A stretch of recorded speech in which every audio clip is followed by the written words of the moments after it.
Welcome back to my YouTube channel world literature. आज जो topic हम लोग डिस्कस करने वाले हैं वो है the Woodlanders by Thomas Hardy. Thomas Hardy का ये जो नॉवल है इसको आज हम डिस्कस करेंगे, इसके करेक्टर समरी और मेजर जो थीम्स हैं वो। ये जो नॉवल है सबसे पहले वो 1887 में जो है ये पब्लिश हुआ था। 3 वॉल्यूम्स में जो है ये पब्लिश होता है। उसके बाद अगर हम अपने राइटर की बात करें थॉमस हार्डी की बर्थ हुई थी 1840 में, उनकी डेथ हुई थी 1928 में। इंग्लिश नॉवेलिस्ट थे, पोइट थे और साथ ही साथ विक्टोरियन रियलिस्ट भी थे।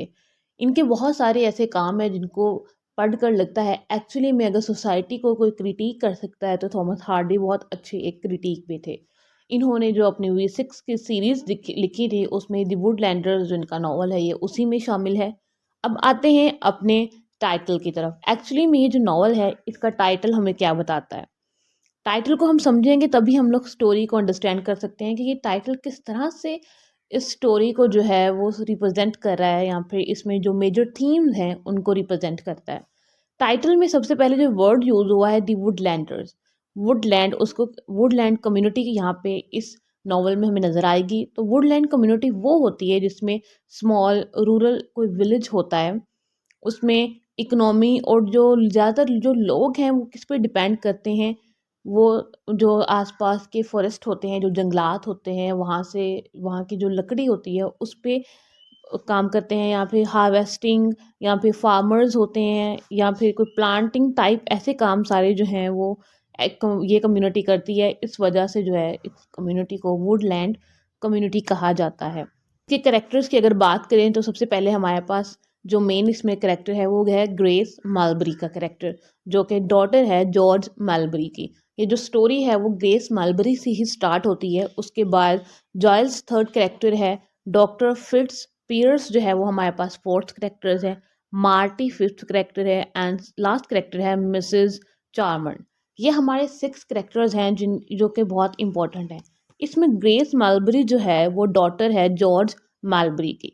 जो जाइल्स है वो उनका नेबर है ग्रेस मालबरी और जॉर्ज मालबरी का। और डॉक्टर फिट्स पियर्स है, ये इस नॉवल में जो है वो एज अ डॉक्टर इसका प्रोफेशन है और साथ ही साथ इसकी जो शादी है वो ग्रेस मालबरी से होती है।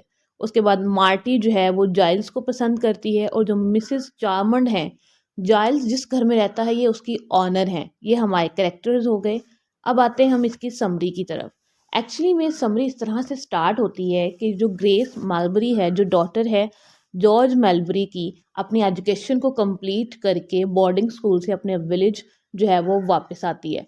अब ये जो विलेज है लिटिल हिंटॉक इस विलेज का नाम है। और यहाँ की जो कम्युनिटी है मीन्स कि वो वुडलैंड कम्युनिटी है। मोस्टली जो वो डिपेंड करते हैं फॉरेस्ट पे करते हैं, हार्वेस्टिंग करते हैं, प्लांटिंग करते हैं। मीन्स कि ये सारे प्रोफेशंस जो हैं वो इस विलेज में हैं लोगों के।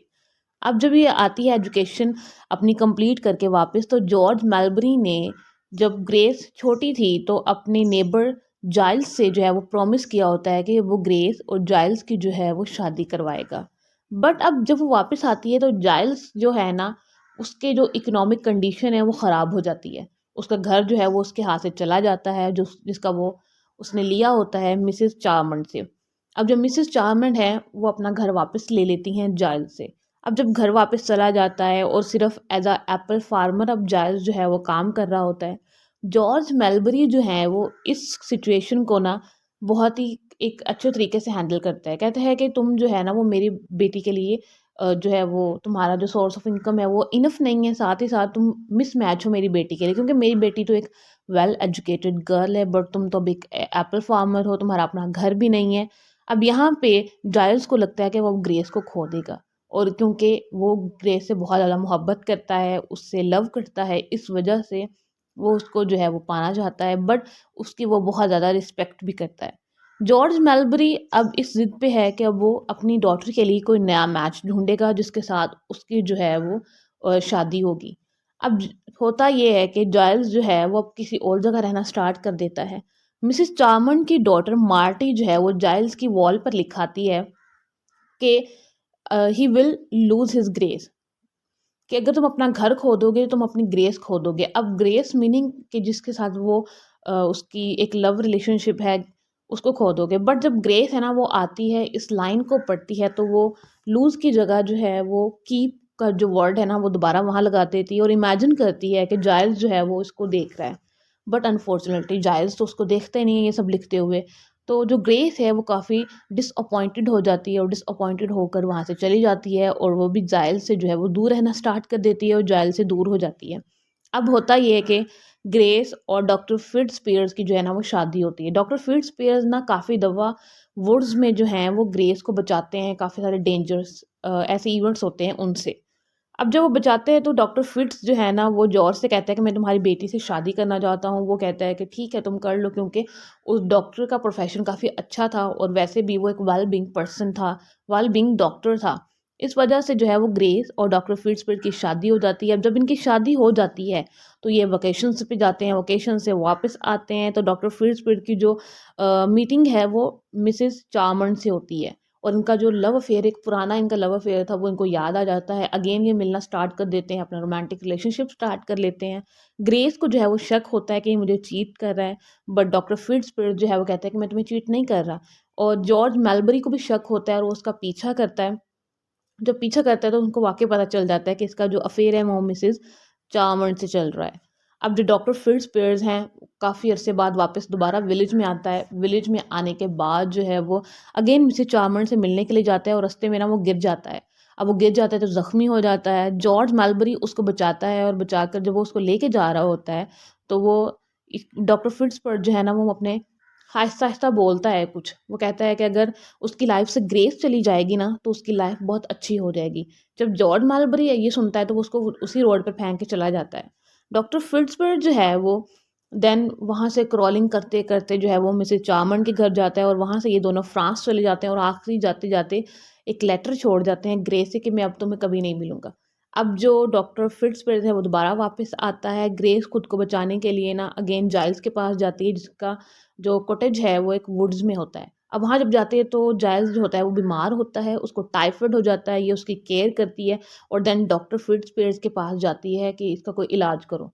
लेकिन जाइल्स जो है वो अपने आखिरी टाइम पर आ चुका होता है और देन उसकी डेथ हो जाती है। उसके बाद ग्रेस और डॉक्टर फिट्ज़स्पियर की अगेन मीटिंग होती है और इन दोनों की जो आपस में है सुलह हो जाती है। और उसके बाद होता ये है कि इनकी एक नेबर होती है डॉक्टर फिट्ज़स्पियर की और ग्रेस की, सर डैमसन। उसका जो हस्बैंड है ना वो एक ट्रैप बनाता है डॉक्टर फिट्ज़स्पियर के लिए और उस जो ट्रैप में है ना वो ग्रेस फँस जाती है और उसका जो उसने कपड़े पहने होते हैं वो उसमें फँस जाते हैं और डॉक्टर को लगता है कि उसकी वाइफ़ ग्रेस की डेथ हो चुकी है। वो काफ़ी अफ़सुर्दा होता है, लेकिन ग्रेस वापस आ जाती है क्योंकि उसकी तो डेथ हुई नहीं होती और इन दोनों का आपस में रोमांटिक रिलेशनशिप जो है वो स्टार्ट हो जाता है अगेन। स्टोरी ख़त्म होती है तो उसके बाद हम आते हैं थीम्स की तरफ। इसमें हमें लव का थीम नज़र आता है कि जिस तरह से ग्रेस, डॉक्टर फिट्ज़स्पियर्स, जाइल्स, इन सब का आपस में एक लव ट्रायंगल चल रहा था। उसके बाद सोशल क्लास हमें नज़र आती है कि किस तरह से ग्रेस के फादर ने उसकी शादी जो है वो जाइल्स से नहीं की, क्योंकि उसका सोशल स्टेटस कम था और डॉक्टर का जो सोशल स्टेटस था वो हाई था। उसके बाद हमें कॉन्फ्लिक्ट नज़र आता है between traditional rural values and modernity. Modernity को रिप्रेजेंट कौन करता है, जैसे कि डॉक्टर है। उसके बाद अगर हम लोग ट्रेडिशनल देखें तो जो जायज़ है वो ट्रेडिशनल एक जो अपना वे है वो रिप्रेजेंट कर रहा है। मीन्स कि यहाँ पे कॉन्फ्लिक्ट हमें नज़र आता है दोनों लाइफ का, रूरल और अर्बन लाइफ का, और साथ ही साथ किस तरह से सोशल स्टेटस की बिना पर जो है वो एक दूसरे को ह्यूमिलिएट किया जाता है और जो एक लव रिलेशनशिप है उसको भी स्टेटस पे जो है वो प्रेफर किया जाता है। आई होप कि आपको ये स्टोरी, ये थीम जो है वो समझ आ गए होंगे। वीडियो को लाइक और शेयर और चैनल को सब्सक्राइब कर दीजिएगा। Thank for watching my